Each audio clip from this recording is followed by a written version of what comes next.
Olá, muito boa noite. O programa Ponto e Contraponto desta semana está no ar. Eu sou Lauro Lima e o tema de hoje tem sido bastante discutido em reuniões com especialistas nas organizações das Nações Unidas. Olha, você sabia que a ONU declarou esta década como a do envelhecimento saudável? Pois bem, para falarmos sobre estratégias e ações que garantam esse processo no decorrer dos próximos anos, eu recebo aqui o gerontólogo Crismédio Costa, que tem doutorado em envelhecimento saudável. Então é a pessoa mais correta para estar aqui hoje conversando com a gente a respeito do assunto. Crismédio, boa noite, bem-vindo ao nosso Ponto e Contraponto. Boa noite, Laura.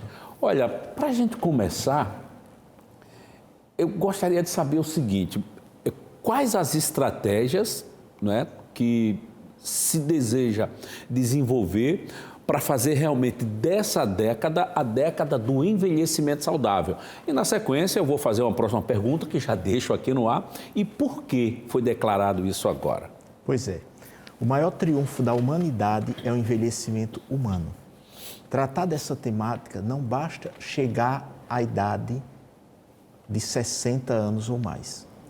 Quando a gente nasce, a gente já nasce um pouco mais velho.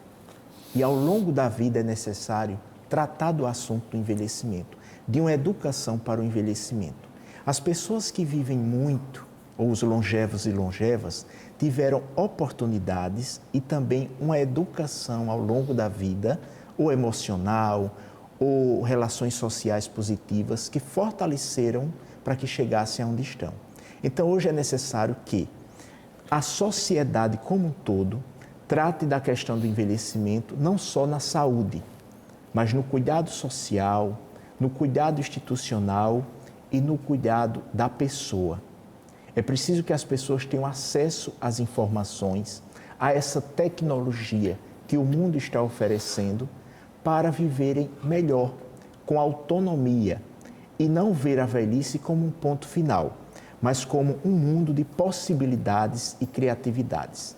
Pessoas que passaram a vida, por exemplo, numa carreira executiva, quando chegam na velhice, para elas não tem nada melhor do que curtir a praia, o passeio, uma horta, cuidar de um sítio. Então, a velhice, ela não é um fracasso, ela não é uma decadência, ela é algo positivo. E a sociedade precisa encará-la de forma positiva. Ou seja, uma velhice saudável começa ainda na infância. Sim. Se você nasce num ambiente saudável, onde os pais, a família, a comunidade, lhe dão prazer e alegria, isso você vai levando para a vida toda. Se você nasce e cresce num ambiente negativo, onde as pessoas não lhe impulsionam, não estimulam para a educação, não corrigem, não lhe ajudam a crescer como pessoa, você geralmente vai envelhecer como vinagre, amargo, Então, não é a pessoa que ficou velho, que é chato, que é abusado. Não, ela já tem uma trajetória que contribuiu para esse comportamento, digamos assim. A sociedade, de uma forma em geral, costuma tratar as pessoas mais idosas até com um certo preconceito. Em alguns estágios com muito preconceito. Como mudar isso? É possível? A ferramenta principal é a educação. Eu cresci com medo do velho do saco. Então, para mim superar o velho do saco, não foi fácil. Então, a sociedade ainda hoje, ela trata o velho como um descarte. É a cultura do descarte, Lauro. Você toma água, se for descartável, você automaticamente amassa e joga, independente de ser na rua ou não. Então, essa cultura do descarte precisa ser transformada na cultura da valorização. E é impossível só a OMS, só a ONU, só os especialistas mudarem essa realidade. É preciso que o poder público entre no debate, que a gente trate de segurança pública, que a gente trate de educação, que a gente trate de cultura e envelhecimento humano. Como é que nós estamos atualmente em Alagoas? Vamos trazer o assunto para a nossa realidade. Você que ao longo da sua vida tem se dedicado a esse tema, como é que você analisa atualmente a situação do estado de Alagoas em relação tanto à pessoa idosa quanto o tratamento dado à pessoa idosa? Nós precisamos de uma ação emergencial, né? Todos os dias é colocado na mídia maltrato, abandono, retenção do cartão. Tudo isso é crime e causa penalidade a partir do Estatuto do Idoso. Alagoas precisa discutir mais com a segurança pública. Nós precisamos de uma patrulha de proteção à pessoa idosa. Nós precisamos de uma delegacia especializada e humanizada para atender a pessoa idosa. Sabe por quê, Lauro? Porque a velhice é diversa. Hoje nós não tratamos daquela velhice que nós aprendemos. Hoje nós cuidamos da velhice LGBT, da velhice das pessoas com nanismo, da velhice das pessoas em situação de rua, das velhices das pessoas com deficiências, dos ciganos, dos albinos, da população negra. Então a velhice é diversa e é preciso ser valorizada em todas as suas especificidades. Numa escala aí de 0 a 10, qual nota nós daríamos aqui, portanto, ao tratamento desse tema em todas essas esferas da sociedade que você acaba de citar, no quesito cuidados? 4. Está baixo. Muito baixo. O que precisa mudar? Respeitar e valorizar a velhice. Não vê-la como um peso, mas vê-la como uma dádiva. Como é que você analisa, portanto, essas casas que acolhem idosos, as famílias que destinam seus idosos para essas casas, né? Essas casas de convivência de pessoa idosa? Hoje, de forma geral, como é que estão essas casas aqui no estado de Alagoas? Você tem visitado? Eu tenho visitado, são 24 em todo o estado, e vejo com ousadia e preocupação. Tá? Por que isso? Com ousadia e preocupação? Isso, porque a instituição de longa permanência, ela foi criada para acolher a todas as pessoas idosas, independente de credo religioso, independente de orientação sexual. E não acontece na prática. As pessoas precisam estarem valorizando a vida. Vidas idosas importam. Nós não podemos mais rotular, nem aderir e acolher ao rótulo. É necessário acolher sem escolher. Quando a gente escolhe, a gente fica faltando algo na acolhida. Então, vamos acolher. A velhice é diversa. As pessoas LGBTs têm direito de envelhecer. As pessoas com nanismo não crescem, mas envelhecem. Vamos fazer com que a cultura da acolhida aconteça em cada canto onde a gente vive e cresce, mora, reside. Não vamos esperar só pelo poder público, não vamos só esperar pela imprensa, que tem feito um papel fundamental. Vamos fazer a nossa parte. Em qualquer lugar a gente vai encontrar uma pessoa idosa. Hoje, mais de 14% da população alagoana é idosa e precisa do nosso cuidado e do nosso respeito. Isso daria aí um percentual, né, em termos brutos, de aproximadamente aí 400 mil pessoas idosas no estado de Alagoas. Exatamente. Hoje. Né, isso pode mudar. Todo dia isso aumenta, né? O IBGE vai causar uma grande surpresa para todos nós, né? Mas a longevidade está aumentando. Então, a nossa perspectiva é chegar aos 100, mas chegar aos 100 com dignidade, gozar de todos os direitos que a gente trabalhou a vida toda para tê-los.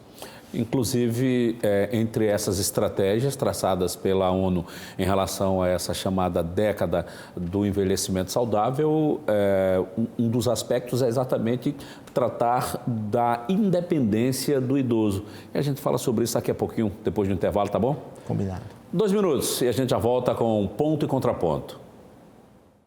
Muito bem, já estamos de volta com o nosso ponto e contraponto e hoje com um tema extremamente delicado, que é o envelhecimento. Mas não é só o envelhecimento, não. Estamos falando do envelhecimento saudável. Estamos com um especialista no assunto, Dr. Crismédio Costa. E no finalzinho do bloco anterior, nós falávamos exatamente a respeito da chamada década do envelhecimento saudável e das características que a ONU trata para que se tenha esse envelhecimento saudável. Um deles é a independência do idoso, Crismédio. E como que isso funciona na prática? O idoso, ele é realmente independente, ele é autônomo? Como é que está isso hoje? Dois pilares fundamentais. Por exemplo, a pessoa com independência, ela troca de roupa, ela se acorda, ela vai ao banheiro, ela recebe quem a visita. É uma forma de dependência. Ela vai à igreja, ela vai ao comércio, sem precisar de ajuda. A pessoa com autonomia, ela decide o que é melhor para a vida dela. Ela não aguarda nem espera que os filhos decidam por elas. E não deve ser assim, exceto um caso de demência ou recomendação médica. Então, essa autonomia e essa independência, elas são desafiantes. Por quê? Como é que o transporte coletivo está tratando as pessoas idosas? Grande parte, e o maior público, anda em pé. A gente sabe que uma queda no transporte coletivo pode quebrar o fêmur e levar à morte. Como é que os espaços públicos, governamentais ou não, estão acolhendo a prioridade dessas pessoas? Elas têm independência, mas elas são acolhidas? Elas têm um tratamento digno de ali estarem e resolverem as suas especificidades? Eu falo muito de especificidade porque ninguém envelhece da mesma forma. Então, eu tenho autonomia, estou aqui, dirijo, visito, acolho, falo, mas quem não tem e depende de alguém? Por exemplo, quem mora numa favela, como é a vida lá? Quem mora numa aldeia indígena, como é a vida lá? Então, a gente precisa ter um olhar ampliado para tornarmos amigos do envelhecimento e uma sociedade mais justa e digna para as pessoas idosas. E isso começa também dentro de casa. Por exemplo, a gente precisa preparar a nossa casa para os nossos idosos, coisa que poucas pessoas fazem. Às vezes a casa ela tem 2 ambientes com diferença, nesses ambientes. E as pessoas não marcam aquilo ali para que o idoso perceba e não tropece e caia. Você falou agora uma coisa fundamental, e muito presente. Para não ter esse trabalho, as pessoas optam por um quartinho lá atrás, com banheiro, porque a pessoa se vira melhor. Isso é muito triste. Isso é descartar a dignidade humana. Isso é desvalorizar aquela pessoa que fez tanto pela vida da gente. Então, adaptação é necessária em todos os ambientes, acessibilidade também. E a pessoa, Lauro, acima de qualquer coisa, quer se sentir ser humano. No Natal, útil, na Páscoa, no domingo, a gente não pode passar lá só e dar a bênção e um presente. O maior presente é o abraço, é o acolhimento, é o respeito, entendeu? Então, é um assunto que daria uma série e ainda seria pouco para trabalhar, porque a velhice é múltipla e cada especificidade merece cuidado e respeito. Onde há cuidado, não há violência. É verdade. Eu vi outro dia um institucional de uma montadora de automóveis, bem conhecida mundialmente, falando sobre a despedida da habilitação, porque a pessoa, quando chega numa certa idade, perde o direito de dirigir. O comercial está belo, está lindo, está bem montado, mas demonstra justamente essa questão da falta de respeito como idoso. Quer dizer, já te tira logo um direito. Não sabe se você tem as condições para dirigir, se não tem, mas completou aquela idade, você perde o direito à habilitação, Crismédio. Quer dizer, isso é terrível, você não pode mais dirigir.